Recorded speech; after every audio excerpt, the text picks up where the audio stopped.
How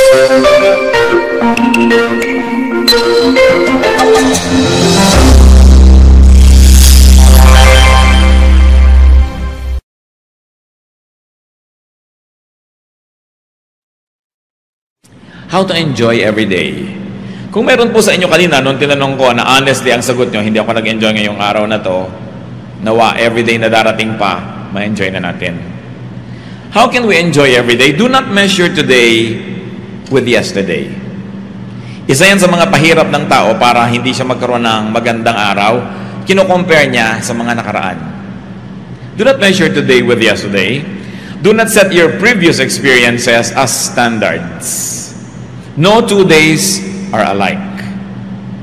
Para pong yung mga Israelites, minimithi nila na makalaya mula sa Ehipto dahil sila yung mga alipin doon. At nung pinalaya ng Panginoong Diyos at patungo sa Promised Land, nagreklamo na ng nagreklamo dahil kinumpare nila yung kinakain nila sa disyerto sa kinakain nila dati sa Egypt. Numbers 11:18, if only we had meat to eat, we were better off in Egypt. Dahil ang lagi nilang ginagawa, kino-compare nila yung kinakain nila ngayon sa kinakain nila dati, yung karanasan nila ngayon sa kinakain at karanasan nila noon, hindi na nila nakita na bulag na sila sa mga pagpapala na nandito naman ngayon pero wala noon. At madalas po ganyan ang tao. Pag gusto niya magdrama, maawa sa sarili, magreklamo at palungkotin ang sarili, ang hinahanap yung magaganda nung nakaraan, ayaw tingnan yung maganda ngayon, at laging akala mo, the good old days, those were the days. Parang akala mo laging maganda yung nakaraan. So be open for new things. Be open for new angles, be open for new ways of life and looking at things. Sapagkat ang mga bagong alak daw, inilalagay sa bagong lalagyan. So ang mga bagong kasiyahan, dapat may ibang packaging. Ang ibang mga bagong bagay, hindi darating sa mga lumang anyo. Kahit sa espiritu, bago ang espiritu mo, bago dapat ang templo ng espiritu, pati ang puso. Luke 5:37. And no one pours new wine into old wineskins. If he does, the new wine will burst the skins, and the wine will run out, and the wineskins will be ruined. No, new wine must be poured into new wineskins. And if you might stretch the application of this reality in our daily life, new experiences must be perceived from new perspectives. New beautiful things must be seen through new frames. Hindi dapat lagi tayong alipin ng nakaraan. Hindi dapat lagi yung kino-compare, buti pa nung daddy, ganitong ugali mo, ngayon ganito ka na. Buti pa nung maliit ka pa yung anak ko, lagi niya akong niyayakap, ngayon malaki na siya, hindi na niya ako niyayakap. Pero nalimutan mo, hindi mo na rin siya pinapaliguan, hindi mo na siya inaalagaan ng sobra. Parang lagi nalang kinokonsentrate natin yung nawala na gusto natin. Hindi natin tinitingnan yung dumating na bago na dating wala doon sa gusto natin. Another way to enjoy every day is do not attempt at repeats. Yung naghahanap ng repeat, kadalasan yan nabibigo. Yung mga anniversary, this is an attempt at repeat. Gusto mo yung nangyari last anniversary, mangyari uli ngayon. Yung nangyari nung huling pista, mangyari rin sa pistang ito. Yung nangyari nung huling birthday mo, mangyari rin sa birthday na ito. Nakakahon ang isip ng tao. Hindi niya tuloy nakikita yung mga bago na dapat niyang ikatuwa. Lamentations 3:23, they are new every morning. Great is your faithfulness. So, ang pinag-uusapan yung faithfulness ng Diyos. Maliban na lang na hindi totoo ang Biblia, therefore the faithfulness of God is new every morning. And because it is new, it must be welcome. It must be received with celebration. Each new experience is new. Walang repeat. Napakahirap po sa lahat ng gusto nyo repeat. Halimbawa, nanalo tayo sa dance contest last year, kailangan manalo rin tayo ngayon. Repeat. Yung basketball team natin, nanalo nung isang liga, dapat manalo rin ngayon. Repeat. Ganito ang itsura mo nung last party, so ginagaya mo na, lagi repeat. Meron nga po ako isang babaeng nabati noon sa church. Ang tagal-tagal na. Yung buhok niya parang napakalakas yata ng hangin na nagpunta lang sa isang tabi. One-sided yata ang tawag doon. Sabi ko, sister, ang ganda ng buhok mo. Alam niyo po, 6 na buwan, hindi niya pinalitan, nakaganon lagi yung buhok niya. So, pero hindi ko na pwedeng ulitin yung puri ko, no? Na araw-araw, ang ganda ng buhok mo, yung nakikita ko, dahil hindi na bago. When people try to always be what was, you actually ruin your chances at being happier. Kaya sabi ng Panginoon sa Luke 5:36, He told them this parable, no one tears a patch with a new garment and sews it on an old one. If he does, he will have torn the new garment, and the patch for the new one will not match the old. Siyempre, mayroong ibang original spiritual context yan. Yung spirituality talagang pinag-uusapan. Pero ang sinasabi lang ng Panginoon, hindi magka-match yung dati at yung ngayon. Huwag niyong piliting pag-matchin yan. Ang tao nagbabago. Yung pinakasalan nyo 10 years ago, ibang tao na yun ngayon. Alam nga naman na ang dami na niyang naranasang ginawa't init, gutom at pagkabusog, natutunan, ang dami na niyang kabiguan at mga tagumpay. The same pa rin siya as 10 years ago. That's impossible. Alam niyo, ang mga tao who fall out of love, yung mga tao na hindi nakaka-cope sa nagiging ugali, nangyayari sa kanyang asawa, yun na naghihiwalay eh. Kasi, mabuti pa nung nililigawan mo ako, no? Lagi kang may dalang bulaklak, no? Sasabihin naman siguro nung asawa mo, hindi lang masabi sa'yo, wala ka pa kasing varicose veins nun. Ang hinahanap mo lang yung dati ako, ikaw yung dati ka, nasa na? Diba? Laging nung araw, no? Itsura mo nga ngayon, tsaka nung araw, compare mo, so, nagbago ka rin. Nagbabago ang lahat. Yung hindi tumatanggap ng mga pagbabago, yun ang hindi nagkakatagalan.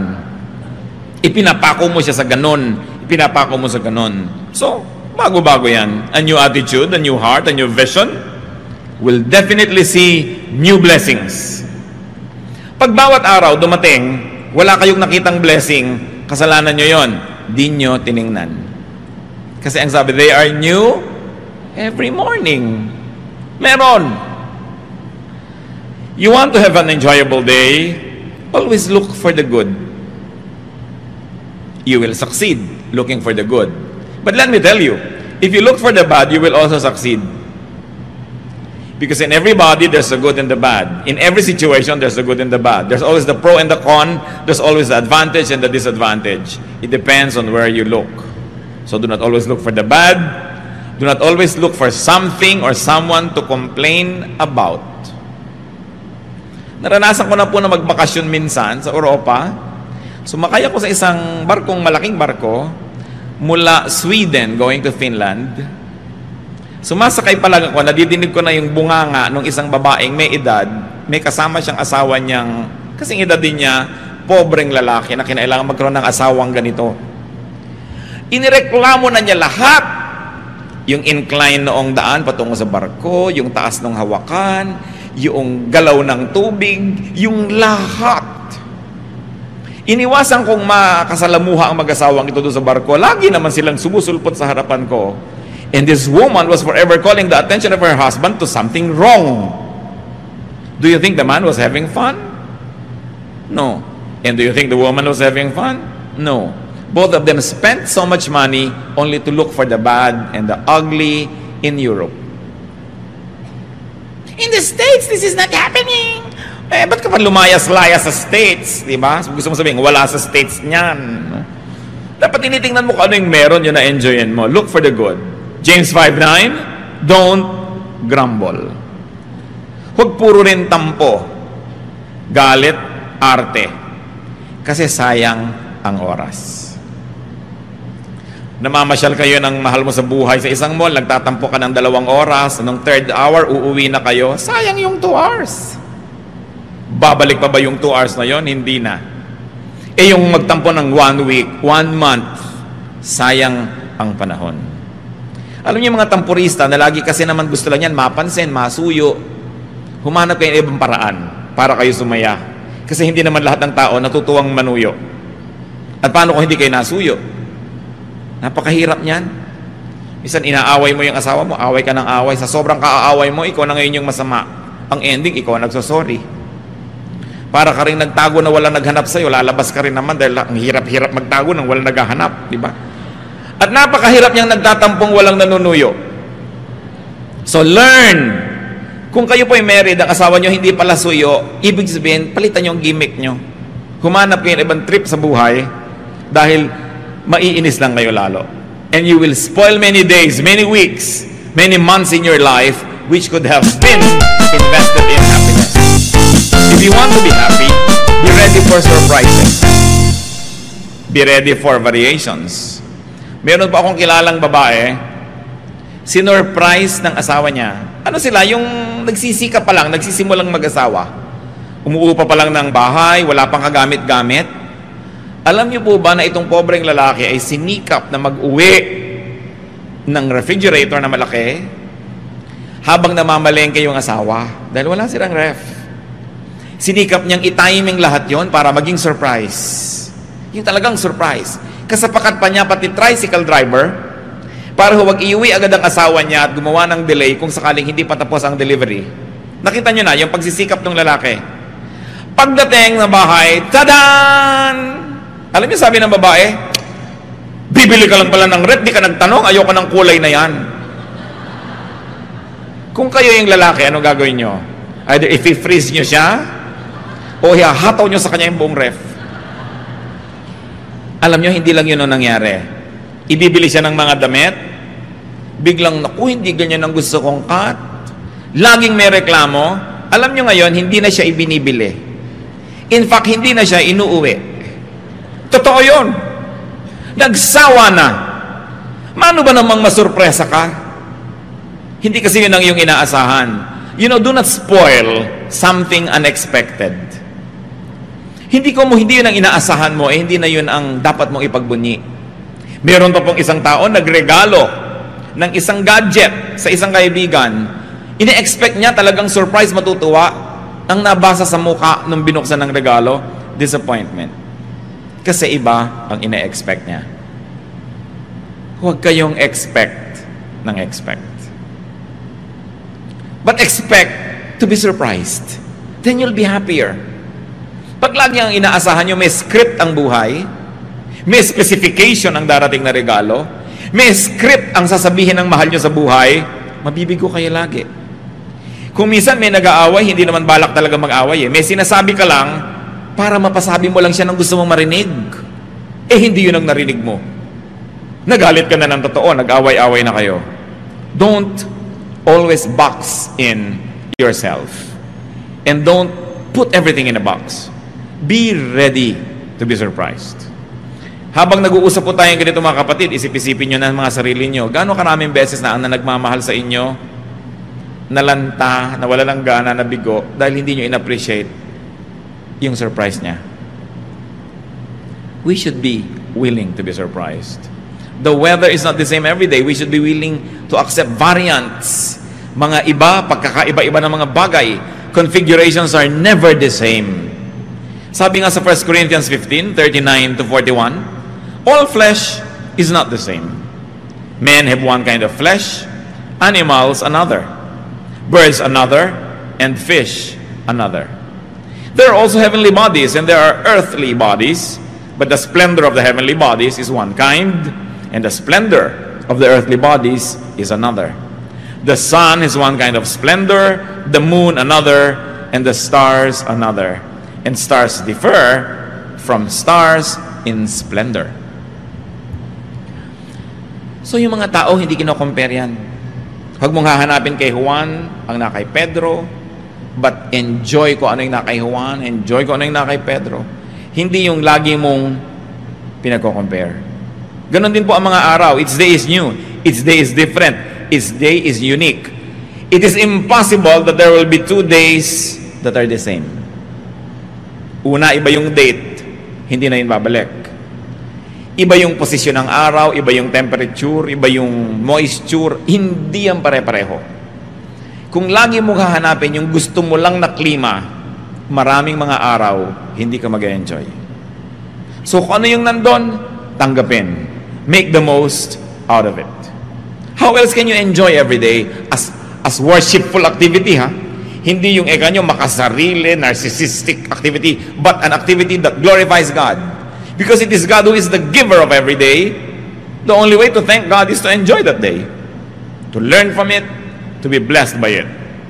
Be ready to enjoy physically, mentally, socially and emotionally, and be ready to enjoy spiritually. Now, you cannot always do that every day, not all of them. So, nag-iisip ka, may sakit ako ngayon, mabigat ang pakiramdam ko, magrereklamo ba ako sa Diyos? O mag-e-enjoy naman ako spiritually? Bibitawan ko lahat ng mga ginagawa ko, makikinig lang ako ng mga magagandang kanta, sisikapin kong magbasa ng kaya kong basahin kung pinapayagan ako ng mata ko na magbasa. Or I will enjoy socially. I will just be in the house and enjoy my housemates because I cannot go out to work. O may mga araw naman na very physical kayo, ganadong-ganado kayo, enjoy it. Hindi naman yung doon ka ngayon pipilit gumawa ng iba. Kasi araw-araw ang ating din pong chemistry iba eh. Iba-iba ang sitwasyon. So tinitingnan mo, what is this day for? Ecclesiastes 5:19. Moreover, when God gives any man wealth and possessions, and enables him to enjoy them, to accept his lot and be happy in his work, this is a gift of God. Sabi po ni Solomon, pag naibigay sa inyong Diyos na pagkain at binigyan pa niya ng gana, aba, samantalahin nyo yan. Kasi minsan may gana kayo, wala yung pagkain na gusto nyo. Minsan may pagkain, wala kayong gana. Pag nagkasabayan, enjoyin nyo.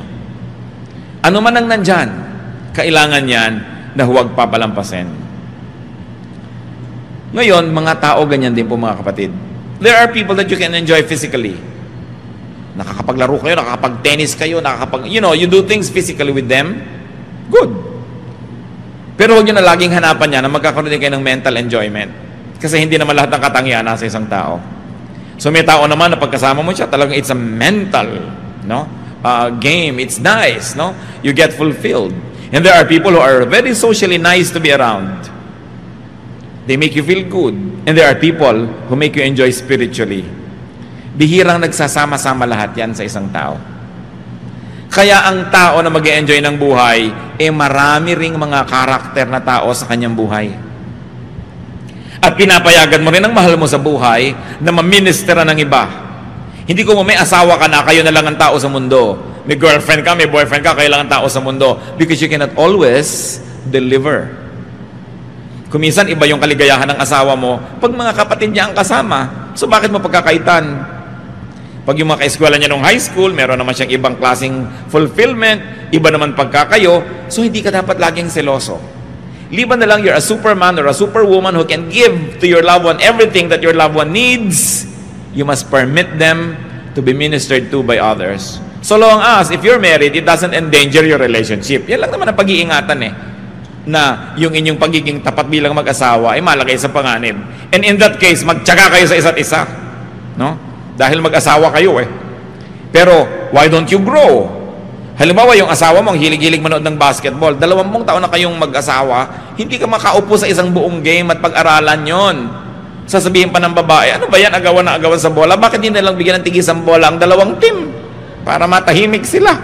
Hindi walang laro. Pag-aaralan mo ngayon to be the enjoyable partner, lalo kung may asawa ka. Duty mo yun, kapatid. Hindi mo sasabihin, ganito na ako lang na pangasawa mo ko, sa pasensya ka. Alam nga namang mag-stick na lang siya sa'yo dahil wala siyang choice. Kulang naman yung enjoyment ng marriage nyo. So you also begin to change your ways. You also do not set yourself in stone, or you do not set yourself in wet cement and quick dry cement, kasi kailangan nagbabago ka rin. Kasi pag nag-e-enjoy ang asawa mo, nag-e-enjoy ka rin. Pero pag siya hindi nag-e-enjoy, madadamay ka rin dyan. Kahit ano pang sabihin mo. So meron tayong pananagutan sa isa't isa. Alam niya kaya kung minsan tayo hindi dapat nakikipag-away. Halimbawa, hindi mo kailangan ng isang tao. Mabubuhay ka nang wala siya. Pero naisip ba natin na paano naman siya, kailangan naman niya ako? It's a ministry. Kaya lalo't kung may asawa kayong matalino, sa tingin nyo matalino, maghabol kayo kahit paano. Mag-aral-aral kayo, magbasa-basa. Alamin nyo yung mga interest niya para nakakapag-tennis naman ang utak nyo. Hindi magsaserve siya ng bola, hindi mo na maibalik. Magsaserve siya ng bola, hindi mo na maibalik. Kahit sa tennis, 3 balik, wala na. Game finished. Love set. Wala na. Game over. At may taong ganun, kahit anong sikap mo makipag-usap, hindi maibalik ang usapan. 3 lang ang alam niyang topic sa mundo. Yung medication niya, yung mga karamdaman niya, at yung reklamo niya sa kapitbahay. Every day, yun ang topic nyo. Sa palagay nyo, hindi kayo pagsasawaan. Kaya kailangan ng utak pinalalago. A very attractive person is a person that can always engage you mentally. No? Yung ang ganda-gandang kausap, nakakapagpayaman ng isip, nakakalibang, napag-aaralan yan kung hindi likas. Sapagkat tayo mga taong nilikas sa image ng Diyos, marami tayong kayang gawin. Ecclesiastes 11:8. However many years a man may live, let him enjoy them all. But let him remember the days of darkness, for they will be many. Everything to come is meaningless. So don't put your life on hold just because you are saving, just because you are studying, just because you're preparing for some future glory or accomplishment. Do not put your today on hold. You must also learn how to live to the fullest. Although you are anticipating greater joys or greater fruitfulness in the future, but no day, no week, no month must be ignored, because it's a gift and it will never return. Be willing and be able to enjoy. Napaka-importante po ang ganitong mga katotohanan. Ang simple-simple, bakit natin pinag-uusapan? Kasi yung maraming simple ang nalilimutan ng tao. Ang mga Kristiyano, alam na alam yung mga doktrina. Anong uri ng mga bautismo, kailan ba darating si Jesus, at kung ano-ano pa. Pero yung mga pang-araw-araw na buhay, nalilimutan. If you want to enjoy your everyday, you must learn to forgive the unintentional spoiler. Kung kayo nagda-drive, may papark na kayo, biglang may nauna, huwag kayong magalit sa kanya. Gusto niya ring pang-park. No? Minsan nag-aabang ka ng bus, naunahan ka nung iba, huwag kayong magalit. Pare-pareho lang kayong gustong umuwi. No? Yung mga nagda-drive na nauunahan, naiiwan ka, pare-pareho lang kayong nagmamadali para makauwi na o makarating sa pupuntahan. Lagi na meron kang nakakaagaw, pero hindi ka niya kilala, hindi niya inisip nung umalis siya ng bahay, naaagawan ka niya ngayon ng silya o ng linya o whatever. People are sometimes after the same rainbow's end. It's part of life. Don't make it personal. John 13:6-8, no? An unintentional spoiler, si Peter. He came to Simon Peter, who said to him, "Lord, are you going to wash my feet?" Jesus replied, "Do you not realize now what I am doing, but later you will understand?" "No," said Peter, "you shall never wash my feet." Nakita niyo gustong hugasan ng Panginoon lahat yung paa ng mga disciples as a symbolic act. Pero si Peter, nagpapaka-righteous, ayaw niya magmukhang pinaglilingkuran siya ni Jesus, sabi, "Lord, no, I will never permit you to do that." He was spoiling a very beautiful example. Buti na lang, hindi nainis sa kanya si Lord. Nung minsan, sabi ni Lord, pupunta ako sa Jerusalem, mamamatay ako doon. Sabi ni Peter, "No, Lord, I will never allow this to happen to you." Anong sabi ni Lord? "Get behind me, Satan. You are not on the side of God, but of men." Why are we talking about these things, brothers and sisters? Because in whatever you do, there will be somebody who will say, "No, I will never let you do it." Meron laging haharang. Meron laging hahadlang sa inyo. Sinasadya man niya o hindi, alam man niya o hindi ang ginagawa niya, merong laging ganon. Huwag niyong personalin. Many people are just underinformed or uninformed or totally clueless. Many people can just be ignorant, or people are just busy living their lives. People are just busy surviving so they can become your competitor. Hindi yun dapat pinepersonal. Kahit na pareho kayo ng nagugustuhan, pareho kayong umiibig, hindi siya kontrabida sa buhay dahil may karapatan din siyang umibig. Siyempre, paibigin niya yung gusto niyang paibigin, kakompetensya ka, pero huwag ka magagalit, huwag mong pepersonalin. Ikaw man siya, gagawin mo yung ginagawa niya. So napakahalaga meron tayong detachment. That people just have to survive, people have to live, they have to achieve their dreams, they have to earn money, they have to make a living. So may tindahan kami, nagko-compete sa kabila doon, huwag mong personalin. There's always competition everywhere. Ang mga halaman, lagi nagko-compete yan for light. Kaya alam niyo yung mga ibang halaman sa gubat, tuwid na tuwid na tuwid, kaya magandang gawing halige. Kasi nagmamadali yun sa taas para pagdating yun, ikakalat niya yung lahat ng kanyang mga sanga para makuha niya lahat yung araw. at wala nang matira doon sa katabi. Kaya ang mga halaman, nakikipag-compete lagi yan for light. Pag nandun yung araw, harapan lahat ng leaves doon. Ano? Pag natakpan ka nung gabi, sorry ka na lang, malaki yung leaves niya. Huwag mong pepersonalin ang buhay.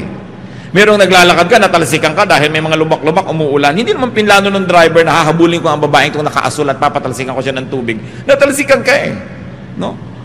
Pero dahil lang doon, sisirain mo yung araw mo, galit na galit ka na, aabangan ko ato bukas, hahagis ako ng pako ang kalsada para ma-flat ang gulong niya. Puro evil na yung laman ng utak mo. Sabi lang mo sinong lugi. Kahit masira mo yung kotse niya, lugi ka rin dahil sinira mo na rin yung puso mo. Baka marami kayo ngayong mga kinakainisan, mga galit kayo, may tampo, pero huwag niyong personalin. May karapatan din siyang mabuhay. At gusto lang niya sigurong mabuhay. You want to enjoy every day? Be easy. Dapat ang tao mababaw. Huwag sobrang laliman dahil wala naman lagi magtsatsaga na hukayin kayo. No?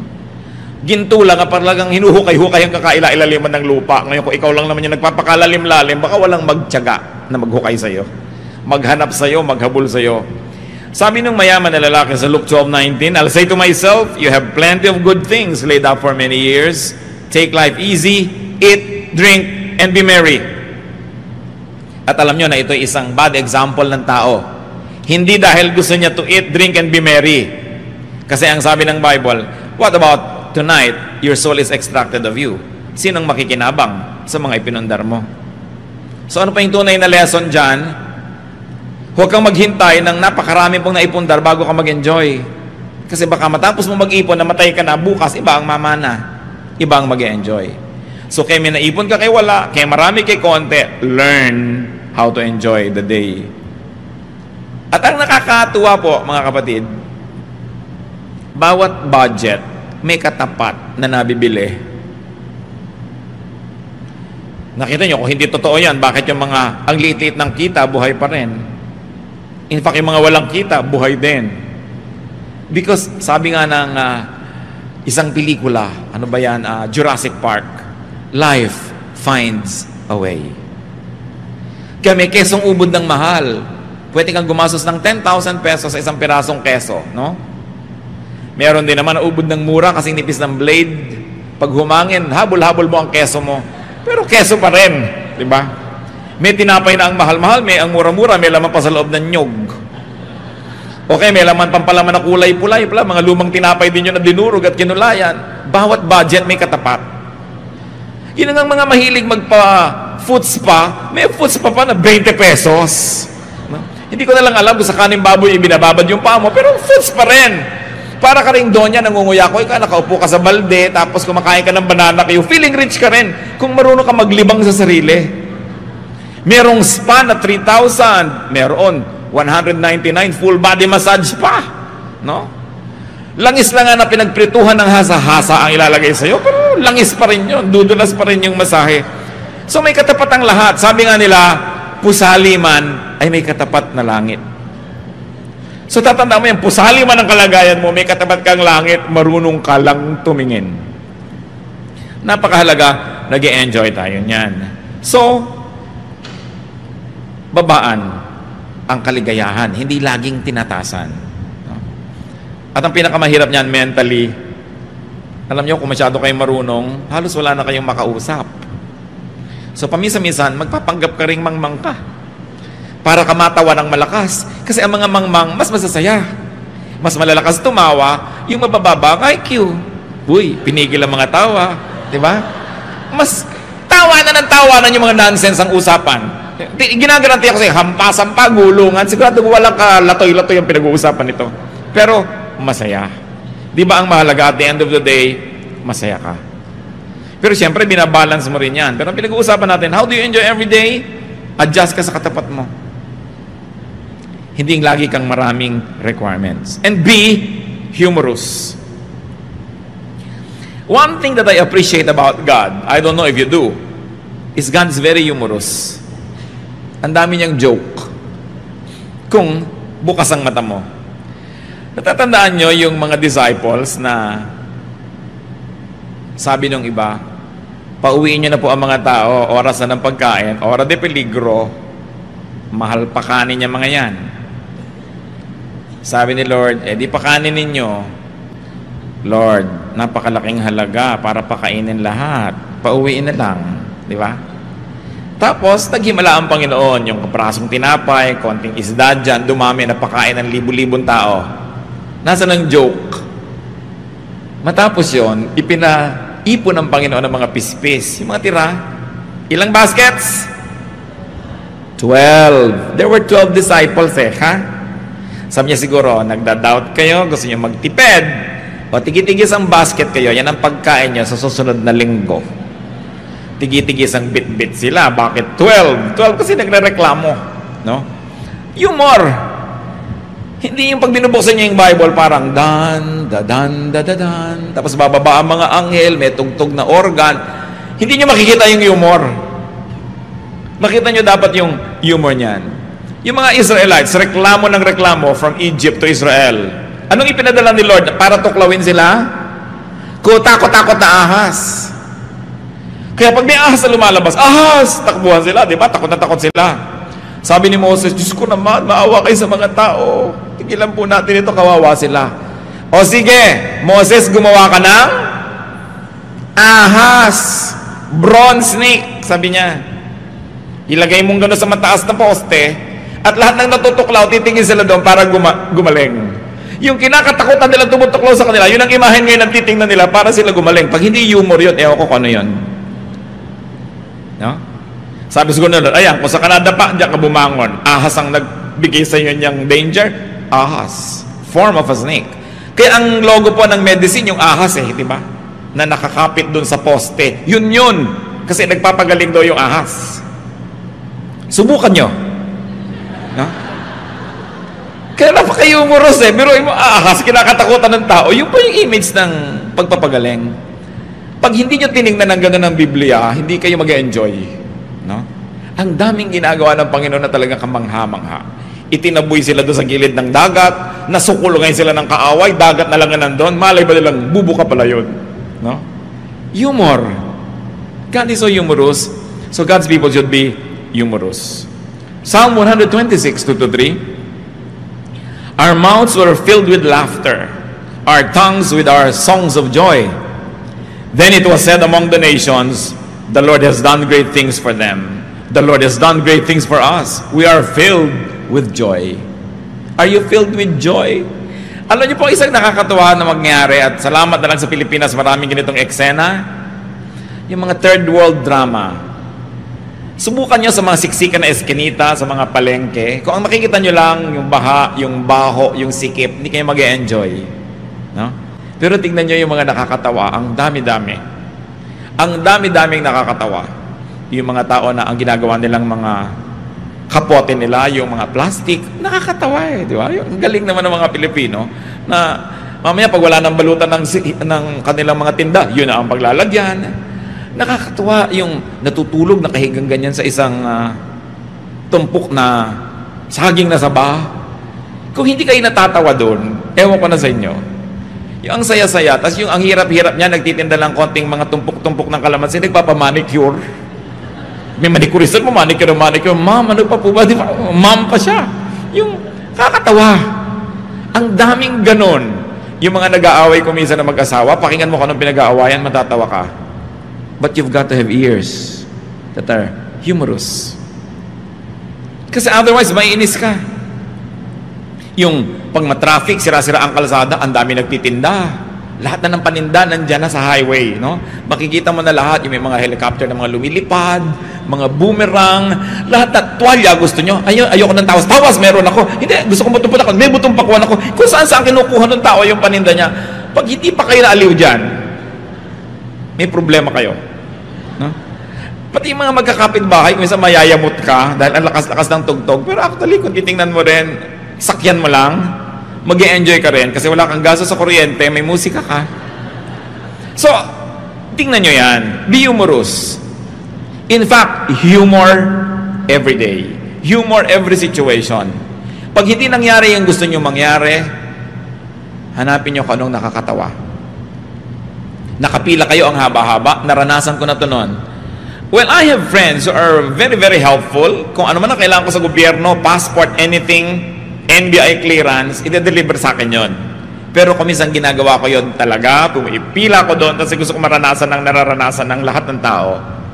Nakapila kami sa NBI na ganyan, ang tagal-tagal ng pila. Ang init-init, sari-sari. Alam nyo, mamaya, meron doon sa pila, isang babae at isang lalaki. Nagdadrama na sila, kunwari ligawan. At binubuyo-buyo naman ng mga tao, nagkakantsaw-kantsawan sila, may nagpari-parian, ikinakasal sila, doon sa pila. Hindi ko lang alam kung itinuloy nila pagkatapos. Pero nakaka-imbento lagi ang Pilipino ng kasiyahan, kahit ano pa ang kalagayan. Nakita nyo, nagkuku, may mga nagtitinda ng lobo, di ba? May mga kumakanta, only in this country. So when you say only in the Philippines, say it positively. Kasi we know how to celebrate life. Kahit kakonti-konti ng pera, kahit hirap na hirap, nakakagawa ng paraan para sumaya ang tao. At yan ang mahalaga natin lagi ma-appreciate. And as I have said kanina, you want to be happy? Don't get too personal. Huwag niyo sabihin, pinagkakaisahan ako ng buong mundo. You and me against the world. Hindi kayo ganun ka-importante para pagkakasayahan ng buong mundo, naguluhin kayo. Yung ang buong mundo, nagkaisa, nagsapakat para pahirapan kayo, hindi kayo ganun kahalaga para pansinin kayo ng buong mundo. So don't exaggerate. Huwag yung idrama na ang buong mundo, kinakawawa ako, pati ang Diyos, tinalikuran ako. You know, nakakapagod tumalikod kahit hindi ka tatalikuran ng Diyos. Sabihin, kinalimutan ako ng Diyos. Paano yun? Paano niya gagawin yun? Alam niya ang lahat. Ang hirap-hirap namang makalimutan ka niya. Sobrang effort ng Diyos para ka makalimutan. Dahil ang natural, maalala ka niya. So yung sasabihin, nakakalimutan ako ng Diyos. Pinagtatakloban ako ng langit at lupa. At sa lagay, idadamay ang lahat para ka lang maipit. Pagtatakloban ka ng langit at lupa. Yung ganyan mga madramang salita, nakaka-influensya ng attitude natin. Huwag niyong personalin, no? Dahil talagang panapanahon lang ang buhay at totoo yung swerte-swerte lang yan. Huwag kayong laging nagagalit sa nangyayari sa inyo na parang ipinlano ng lahat ng langit na ganun yun. Ecclesiastes 9:11, I have seen something else under the sun. The race is not to the swift or the battle to the strong, nor does food come to the wise or wealth to the brilliant or favor to the learned, but time and chance happen to them all. Maraming Christian allergic nyo sa salitang swerte, no? Alam nyo ang bagong magandang balita, Tagalog version. Alam nyo pa na Tagalog diyang, but time and chance happen to them all? Sabi, talaga lang may dinarat na ng malas. Kung gusto nyo makita sa Biblia, nandun. Dahil yan talagang yan. At yung paniniwala ko minsan, ay sinuwerte lang, minalas, napakalaking ibinibigay sa Pilipino na comfort. Kasi hindi mo laging iniisip na talagang tinalikuran ka ng Diyos, talagang ganito na lang. Kundi, nataon lang eh. Nagkataon, huwag mong personalin. Naglalakad ka, may nahulog na skylab sa ulo mo. Diba? Hindi naman laging nahuhulog yan. Try again tomorrow. Alam nga namang tatamaan ka na naman yan. Sobra na yun. Susunod, ay, nagkataon lang kasi naman naglalakad-lakad ako kung bakit sa akin pa nahulog yung building. Nandun ka kasi sa lugar na yun, nangyari. So, huwag mong indahin at huwag kang magalit sa buhay. It happens. So, sabi na Ecclesiastes 9:11, time and chance happen to them all. Sabi niya, hindi ko mo mabilis na nanalo sa karera. Hindi ko mo malakas mananalo sa digmaan. Hindi ko mo matalino magkakapera. Swerte lang talaga yan. So, huwag mong masyadong personalin. Lagi mo na lang subukan muli. Always do your best at huwag kang madali. We can go on and on, mga kapatid. Pero bakit yung sineshare sa inyo ganito mga bagay? Dahil ang buhay, maraming problema, maraming bigat, maraming pagluluksa, mga talaming sakit, inamamatay. Doon na lang kayo talaga malungkot sa mga patikalungkot. Pero yung mga pwede namang balik ka rin yun, pasayahin niya. I-reserve nyo na lang yung luha nyo sa talagang dapat iluha. Kasi sinabi sa Biblia, marami naman yung araw na hindi kayo mauubusan sa isang lifetime. So please, huwag nyo nang malungkotin ang hindi naman talaga malungkot. Mag-a-outing kayo, nainis lang kayo nung umaga dahil nakalimutan yung karne at yung uling lang ang dala sa barbecue. Hindi kainin nyo ang uling. O mag-charcoal painting kayo. O mag-fasting kayo. Pero huwag yung sabihin, sira na ang araw ko, sinisira nyo dahil lang sa kapraso. Ina-exaggerate nyo. No? When there are rats in the ship, you kill the rats. Don't sink the ship. O sa relasyon nyo sa inyong asawa, mayroong mga konting problema, huwag nyo palakihin para lang magka-excuse kayo.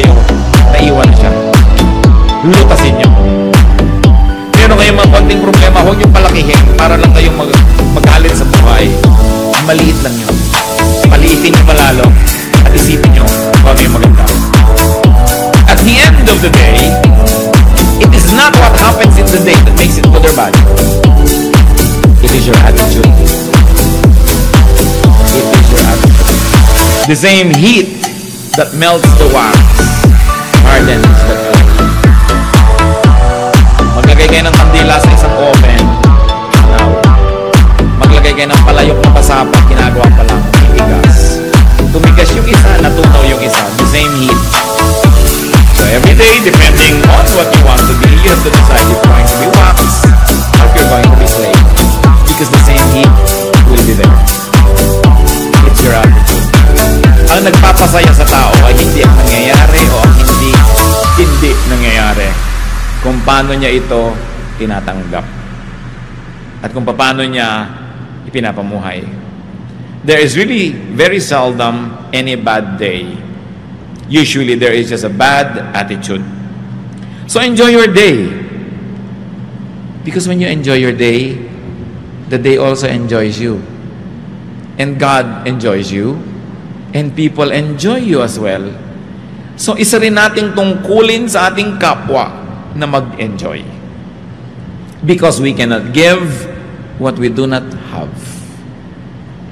When you make yourself happy, in fact, even if you have to exert an effort, you're actually preparing to minister to others so that you can make them happy too. But if you make yourself miserable, you will not be able to pass on happiness to others. You will only make them miserable as well. It's a matter of choice. So, babalik ako sa tanong ko kanina, have you enjoyed your day? Kung hindi nyo masyado yan na-enjoy, reviewin nyo agad kung anong attitude nyo ang hindi nagpa-enjoy. No? At may natatira pa sa maghapon na ito, hindi pa tapos. At may bukas pa uli. Pero meron pa akong gustong iwan na isang napakahalagang paalala, mga kapatid. Every day, each day, is all important. Huwag niyong babaliwalain na isang araw. Kasi kung walang araw na to, walang bukas. Subukan niyong mamatay ngayon. Wala na kayo bukas, di ba? So, hindi pwedeng ignorin ang day na to dahil kung dito kayo ngayon namatay, wala nang bukas eh. Kung dito kayo ngayon nagpasya na magiging malungkot sa buong buhay niyo, lulungkot ang lahat. Every day is a link. And no part of any link is unimportant. Pahalagahan niyo bawat araw. Tuwing gigising kayo, salamat Lord. Hindi yung naku, umaga na naman. Yung Lunes na naman. No? Trabaho na naman. Alisan mo naman ang trabaho, pila uli, apply. Salamat Lord, may trabaho. Pag dumarating yung amo nyo, ay salamat, ito yung boss ko. Diba? Salamat, may opportunity ako na magpalapad ng papel. Salamat, ito yung asawa ko, hindi ito na naman yung asawa ko. Siguro naman, di ko na kailangang ulitin lahat, mga kapatid. Attitude lang yan. It's a matter of choice. Without today, tomorrow will not come. And most of the time, how you shape today defines the shape of tomorrow. So don't waste any single day. For all you know, it can be our last. So dapat binavalue yan. Diyos, salamat po sapagkat ang araw na to hindi pa tapos. Meron pa kami pwede ma-enjoy ng mga sandali. Pinagpapasalamat namin kung kami nagkaroon ng mga kasiyahan sa maghapon na ito. At kung kami nakapagdulot din ng kasiyahan sa iba, lalo na po sa inyo. Ituro niyo po sa amin, Lord, pahalagahan bawat araw. Lalo yung araw na kasama namin ang mga mahal namin sa buhay. It's a very, very precious time. Marami mag-asawa, hindi magkasama. So pag magkasama, mag-asawa, turuan niyo po, Panginoon, na talagang pahalagahan yon. Ang magkapatid, ang mga mag-ama, mag-ina, magkakaibigan. Hindi lahat ng araw may gana. Hindi lahat ng araw may kalusugan. Ituro niyo sa amin, Lord, to value every moment. Not to kill time, not to be bored, but to fill ourselves with excitement and with life and with fruitfulness. Magbulay-bulay tayo sandali, mga kapatid. Baka meron tayong crime against time, crime against the day, that we ignore it. Na pinapayagan nating masira. Kung minsan tayo pang sumisira, tapos sisirain natin ang araw ng iba. You cannot kill time without harming eternity. Magbulay-bulay tayo. Lasapin natin ang kagandahan ng buhay. Humingi tayo sa Panginoon ng matang nakakakita ng magagandang bagay na dapat ipagpasalamat. Kung yan ang kulang sa atin, The same sun rises on everybody. Everybody has 24 hours every day. We breathe the same air. Pero bakit merong iba masaya, merong hindi? May masayang mahirap, may masayang mayaman. So wala sa kahirapan, wala sa kayamanan. May masayang lalaki, may masayang babae. So wala sa gender. May masayang single, may masayang may asawa. May miserabling single, may miserabling may asawa. So wala sa sitwasyon. It all boils down to attitude. Dear God, teach us to review our attitude. Ipakita mo sa amin, Lord, kung meron kaming masamang ugali, masamang pag-iisip na sumisira sa pananaw namin sa buhay. Lalo yung attitude ng inggit, attitude ng pananaghili, pagseselos, yabang. Linisin mo kami, Panginoon. At ang puso namin laging maging handa na tumanggap ng mga bagong pagpapala araw-araw. Be with the Lord in some moments of silence, and may all be blessed.